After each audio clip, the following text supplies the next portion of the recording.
So good afternoon. Hi, Abby. Hi. Kirsten. Hi. I'm here with Kirsten Olsen and Duncan Hollomon, who are going to present the program in June on embodied knowing, using your body as an instrument in coaching and facilitation. Kirsten is a leadership coach, faculty, and mentor for the Georgetown University coaching program.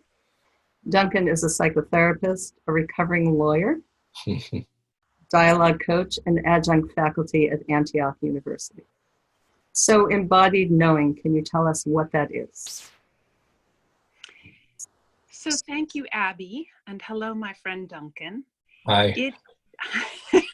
So embodied knowing, I think for both of us, and I'm just going to speak out of my own experience, comes from perhaps a response to a very, very cognitive, attainment-driven background that I personally probably am still working through. And so about 20 years ago, I began a daily meditation and yoga practice, and actually now I'm a certified yoga teacher and mindfulness trainer, because I began to notice that my body was giving me all kinds of signals when I was working with a group of people or one-on-one, that I wanted to be able to understand more deeply and to bring the intelligence of into the environment that I was working.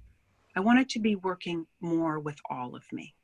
Mm. So I began studying very deeply what embodied knowing is, what this new world of interpersonal neurobiology is about, and now have looked at that pretty carefully from several domains. And what we'd like to bring to you is some very practical experiential exercises that will leave you, we hope, feeling confident about tuning into some of this in some powerful ways yourself. You may already be doing that and want to extend your practice, or this may feel like some piece you'd just like to learn a little bit more about. But we'd like to really bring you some practical tools for working with yourself and with your clients. Thank you, Kirsten. Yeah, like you, I have background in contemplative practice, meditation practice, but I would trace my own interest all the way back to when I was 6 years old in my family. And my dad was a very kind of domineering, hyper-intellectual guy who really believed that being rational was the best thing that anybody could do.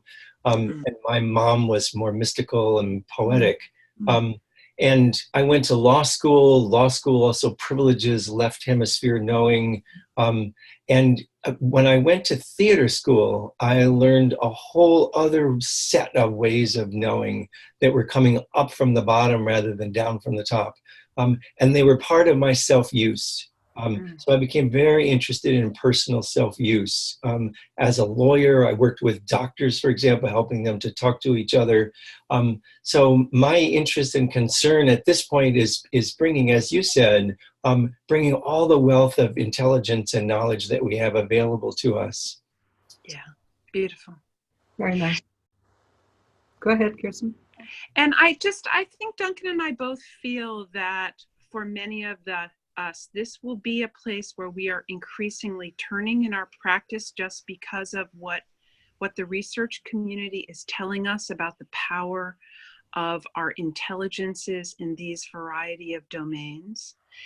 And there's a kind of pleasure and sense of opening to self that I think exploring this kind of work also brings.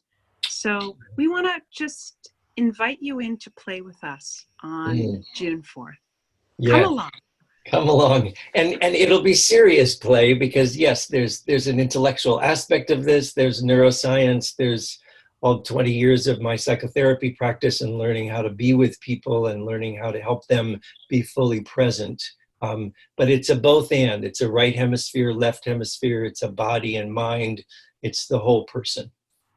Wonderful. Sounds like it's going to be a fascinating program. So come play with us, everybody, on June 4th. Indeed. You're welcome, See you all there. of you. Bring your Thank play you. clothes.